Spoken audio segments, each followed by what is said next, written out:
was it about 2 years ago? Yeah. A year and a half ago. And we were just talking, and literally when she's in the back driving, he's going, he said, well, when you're in there, you know, stop by Indonesia. And kind of, right, sure. I said, no, we're going to be. And in fact, Mary and her family with children did go there, and came to Curly a little bit.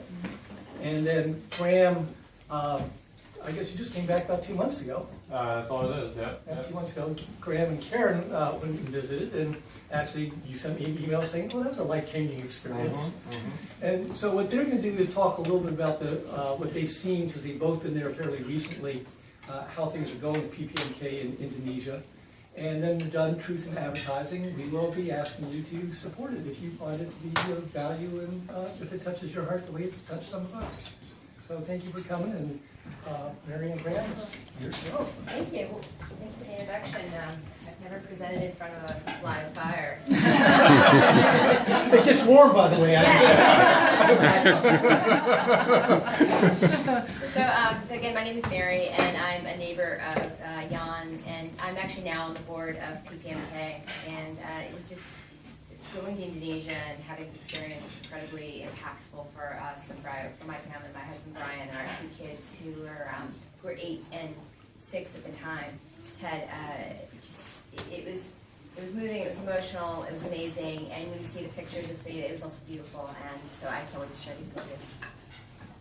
Go ahead, sir. Yes, so, well, as Jan already said, my name is Graham Pratt, and delighted to be here. Just 4 months ago, I was like my wife, Karen, like most of you, I had to go to a map to find out where Indonesia was. And even now, I still have to do that. It's an extraordinary place. 17,000 islands across this area there in south of Malaysia.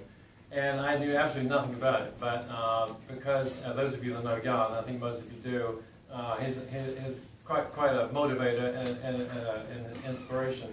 And in a casual conversation, when we were visiting with him, he had the mention of this that was going on out in Indonesia, and we just happened to be going to Singapore in a couple of months, the first time we'd ever been that far out. And so, I don't know about you all, but I don't believe in coincidences. We just happened to have 4 days at the end of this trip, and we actually didn't know what I was going to do. We were going from Sydney, Australia to Singapore, and then 4 days, and then we were coming home. So 4 days, if you check a map, Singapore is like an hour's flight. If you think about it, it's what is it?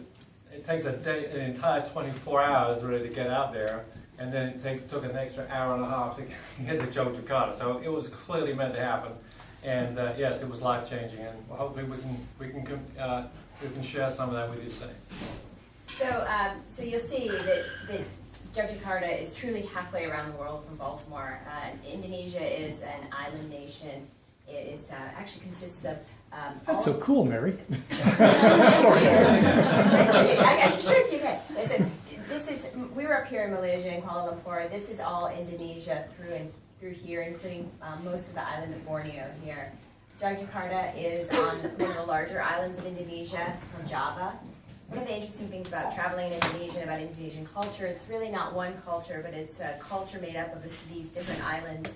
There are literally hundreds of languages spoken throughout Indonesia. Indonesia is it's beautiful. It has the islands of Bali that people love to travel to. Has Sumatra, which crosses up into the north of the equator. But also, it's one of the poorest countries in the world. It has one of the lowest per capita incomes in the world. And when you travel in Indonesia, what you see is this rice paddies and people laboring, back-breaking labor all day long, planting rice in rice paddies. Most individuals in Indonesia live a lifestyle of raising rice, and you raise just enough for your family, and it's a continual cycle of just making it. And in times of crisis, in times of natural disaster, it's incredibly rough for the population. And this is sort of the starting point. Jakarta had a major earthquake back about 5-6 years ago. And so some of the cycle of poverty that you see in the villages around Jakarta are actually based in this earthquake. People were getting by, they were doing okay. They were even getting to send their kids to school, but then this earthquake came, destroyed their houses, destroyed their businesses, And so this is the setting that Jack came into when he began this, he began informally, then more formally, this microfinance program. So when you start talking about PPMK, you start talking about the organization there, we can talk about the nuts and bolts of the organization, and I'll do a little bit of that, but what you really find is that this is an organization made up of people, of stories of women, and emotional and moving stories. And so we want to just start out today not by telling you about how the organization is run and that sort of thing, but just telling you really stories about the people. And these are people that Graham and I met during our separate trips to PPMK. Thanks, Mary. Well, so I think for us, one of the most impactful parts of this, and you can imagine getting off a plane from Singapore, which is one of the most sophisticated countries in the world, let alone Asia, and then 2 hours later getting on the back of a motorcycle and heading into that rice paddy was quite an experience. And we had the fortune, we were really only there a day and a half to look at what this group was doing. And all I knew about it, my wife knew about it, was what we read and what Jana and Rachel told us. So actually seeing this in action, I mean, we didn't barely have a breath. We sat down, we were welcomed with some local beverage, and then on a motorbike. And then, which is not something I do every day, and so it was all part of the experience, off into the rice fields.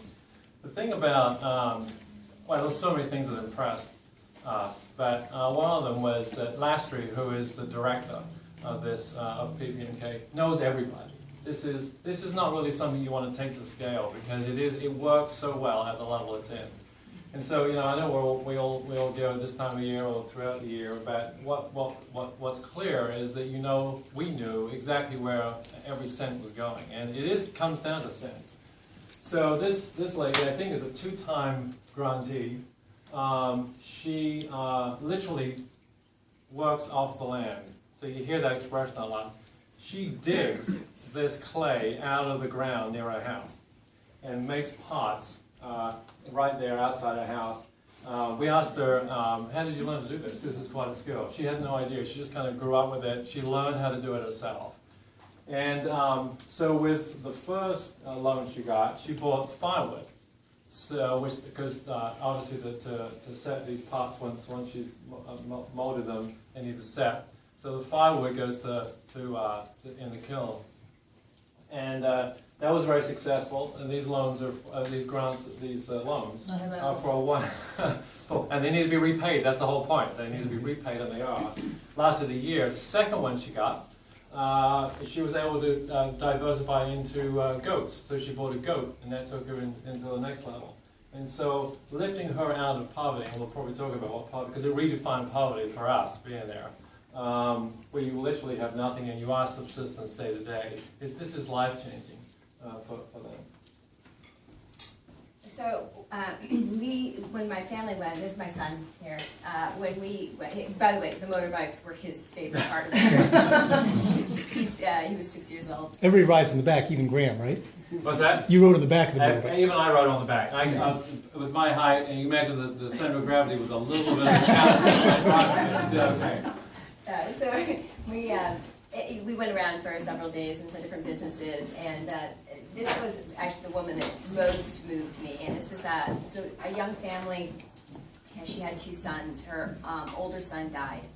Her younger son, this is her younger son, had a growth on his shoulder, and it started out where it was just a growth. They were dealing with their older son who was very sick, and the growth started getting bigger and bigger, and the family didn't have money to take them to see a doctor, didn't have family to travel to the hospitals, and after her older son died, the family decided that they needed to take care of this growth that had gotten almost the size of his head on his shoulder.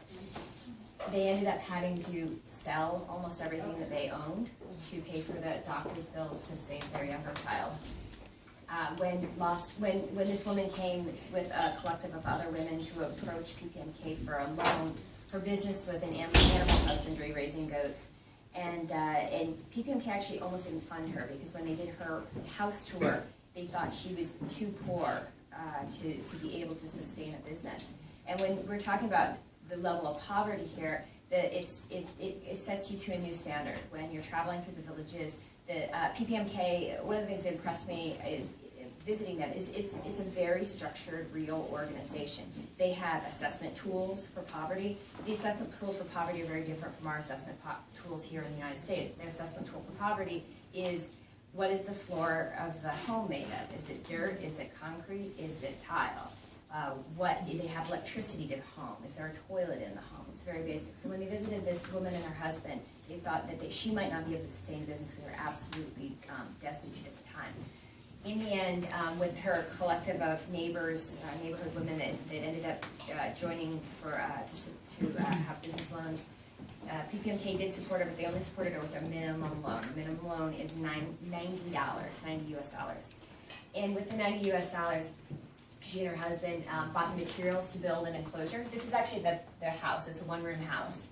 And this is the enclosure where their animals are. They have just enough room for the goat pen. And they bought 2 goats. And this has turned out to be an incredibly successful business. They have been raising goats, have been breeding the goats. The goats they have multiple little goats now. And at the point that we were there, she had just finished her first year and had repaid her loan.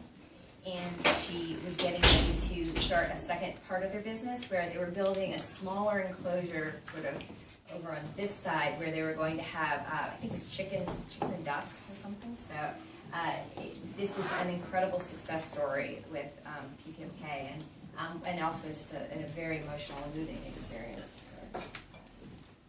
Go back one slide. I just wanted to add on this that I forgot, to give you a sense of scale and the value of contributed dollars. This lady makes about 40 of these a week, and she sells each of them for 2 cents. 2 US cents. What is this? Is that a pot? It's a pot, yes. What are they used for? They're cooking. They're cooking and water, I think, transport, but almost anything. And she's a little bit more, now that she's got a little bit more, because of the grind, she can make more pots because she's got a little firewood. And so she, rather than taking them to market herself, somebody stops by once a week or so, and they then take them to the market and sell them for 4 cents. So in a sense, you're not just funding one enterprise, you're funding the second one too, because now you've got the wholesaler, if you will, now taking them to market. And then on the same, so not only can you make pots out of the ground, you can also make bricks. So the house you just saw, you saw that wall in the previous slide, which is actually a fairly recent development, I think, because I think a lot of before the earthquake, a lot of the buildings were just basically tents and sheet material and so forth. And then, so post-earthquake, not much of a step, frankly. It wouldn't pass building code almost, anywhere, certainly not in the U.S. But at least they now moved up to brick construction. And so, in this particular case, the lady that had been funded by PPMK had leased a certain amount of ground. In fact, right next to her, this was really a rice field. And she had leased a certain amount of ground for a year. And during that year, she was allowed to remove the clay from the ground and shape them into bricks, which were then fired. So this is actually a very rudimentary kiln. You can see here, this is literally how it comes out of the ground. There's a water supply there. The water table is really quite high. And I think it's irrigated because they actually, when we were there, they were expecting rain. They're so dependent on the climate. And because of climate change, the rain was actually, when we were there 3 weeks later, it had been no rain whatsoever. Fortunately now there have been storms, because when it storms, it does storm. So you have a whole monsoon season, and then that becomes a problem. But it was all very dry when we were there. And that was the job. So cutting these bricks up, cutting the clay into bricks, and then putting them in the kiln, and then selling those for construction. Although both of those This were... is one of my favorite foods in the entire world, by the way. Absolutely, we'll have those. And that was the meal we got when we arrived, was these gorgeous chips. And you can't identify the taste, and I'm not even sure what the bean is that's used. I don't know. But this starts out life as a bean, and you can see this, these are beans right here. It's a very labor-intensive process, and actually much of the projects that are funded are food-related, even though the 2 we just showed you were not. A lot of the women that are funded are food-related because they not only sell those in the village, but the laborers in the field will buy these various things, and you'll see some more examples of that. These chips, though, are very, very tasty, and they're very popular. But it's a consecutive process where the beans are first of all heated up, and so I guess so the shells come off, and then they're pounded. And I think there's 2 beans for each of these chips. And basically what this lady does most of the day, as you can see she's in motion right here, just pounds these chips together. And then these are deep fried, I think, and then laid out in the sun to dry. And so with a loan, she's able to take this activity one step higher, sell them from roadsides. Well, that's a bit of a stretch. Lane or track side stalls that the workers pick up on their way to and from work. And this is a chick that we saw as well, and one of the things that was pretty remarkable about her is I said, well, how did you learn this business? And this is a business that her and her family have had for many, many years, and she lost her whole home during the earthquake, and so in rebuilding their home, they also lost their business, and so PPMK was the way that they could rebuy the supplies they needed to get going again, that they could buy some of the rudimentary equipment that they needed to get going again, and to rebuild their business after the earthquake. So PPMK. PPMK translates in the local language to empowering women to fight poverty, and that's really what PPMK is all about. It's about taking poor women in villages and offering them the loan that they need. It's definitely a loan, not a grant. It is paid back, and the repayment rate is almost 100%. The loans range from between $90 and $250 US, and that is a loan. And the loan period is over 1 year. Women can reapply for up to 5 years of loan cycle, and the reapplication is a very important piece for growth of businesses. One of the things that I talked about, I'm fine, thank you. Actually, I'll take it. Got a bit of a one of the things that we had, the last room said, I've been asking her about businesses and how you track growth of income and growth of profits and things like that. And she said, it just doesn't really work like that here. If you have a business and you bring in money, you're going to spend that money. And so money sometimes is invested back in the business, it's sometimes invested into the home. So this picture here is a woman who makes bags. So the batik is very popular in Indonesia. We didn't plan this. But so the factories either make batik or they make batik clothing have scrap material. And so there are these cottage industries that have popped up where women make batik bags. So this woman here worked in a batik factory. So she learned to sew in a factory. And then when she had her children, she couldn't work in the factory anymore. So she was at home, and she went to PPMK to start a business in making batik bags. And so there's a middleman who goes and collects the scraps from the batik factory. And then the middleman has a business where they take the scraps, put them together into a pattern that is popular among tourists, and will sell in the market around Indonesia and around the world, and packages up the pieces to make bags. And then this woman is serving as the labor for making the bags. She earns 2 cents a bag. So her first loan application for PPMK, she said, I want to buy a sewing machine so that I can make bags. And so she purchased a foot pedal sewing machine. And throughout the year of making these bags, her family was able to save enough money to run an electric line to their house. And so this is what I mean, like, it's hard to understand like what profits and revenue is in businesses because everything ends up being very quickly reinvested. So they ran an electric line to their home. So for her next year of loan request, she said, now that I have electric, I'd like to buy an electric sewing machine. I'll sell my foot-powered one. And she tripled the production of her bags having an electric sewing machine. And so that's the kind of work they do. For every application for a loan, even the reapplications, there's a whole process that the PPMK staff go through. Looking at the business model with the women, reassessing poverty. There are a few women that have been in the program that have graduated out of the program.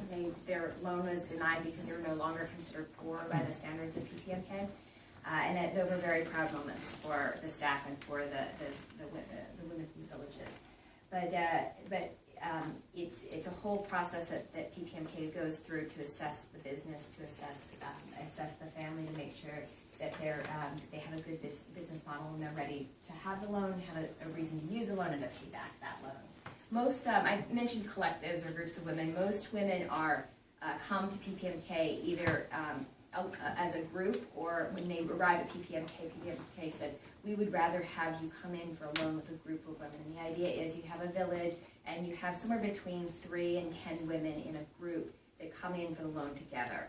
And so the loans, while they're actually named separately to the separate women in their businesses, the group supports each other. Their monthly payback meetings are done together.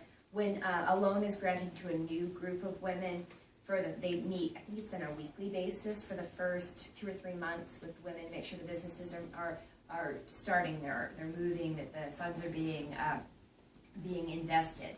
And so that group of women usually stay together throughout the whole loan cycle for a number of years, and they support each other. They keep each other honest with payback.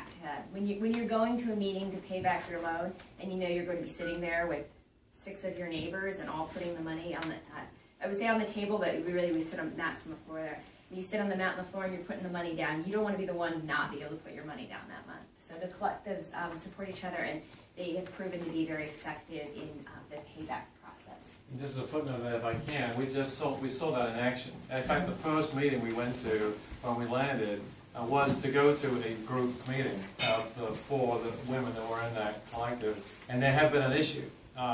We weren't quite sure where it was. My Java wasn't up to it. We had to understand what was going on, but there was an issue that last week needed to take care of, and she was very open about it. And it was either one of the women had been unable to pay, or there was some concern about whether the person that was had been given the money had really sent it to PPMK. So whatever it was, and of course these things will always occur, there is accountability in this process. So whenever that might occur, there is that community support. That it's not just you're accountable to Lastry and the team, the executive director, but you're accountable to each other, and they all live right next to each other. So that's a huge bond they have. And yeah. So PPMK has grown significantly since inception in 2008, and I wanted to show this graph because this shows the growth of the number of loans and also the dollar amount of the loans. One of the things that Graham said is about scaling up this type of organization, and I think all of us that are involved agree that there needs to be a contained size for this organization. We're not looking to grow it into thousands and thousands of women at this point. Right now, it's small, it's contained. The money is really going to on-the-ground action. And one of the things that Lastry and I talked a lot about on my last trip there was this drop here in the total number of grants and this increase in the dollar amount of the grants. And we were talking about quality businesses and trying to figure out how the staff at PPMK really can work to make sure that the businesses that the women are building are the best businesses that they can build. And part of this was trying to keep the number at about 200 women that they were serving, even though the dollar value might go up a little bit across the years due to both inflation and also due to the fact that they felt like they were trying to really make the best business investments with the women, and to make sure that the businesses are growing to their fullest capacity. And so there's also a number of complementary projects that PPMK does. At the heart and soul of PPMK is microcredit. It's giving loans to women to build the businesses, and so that women can empower their lives. They can be part of the financial voice in the family. And but there's also a number of things that are happening.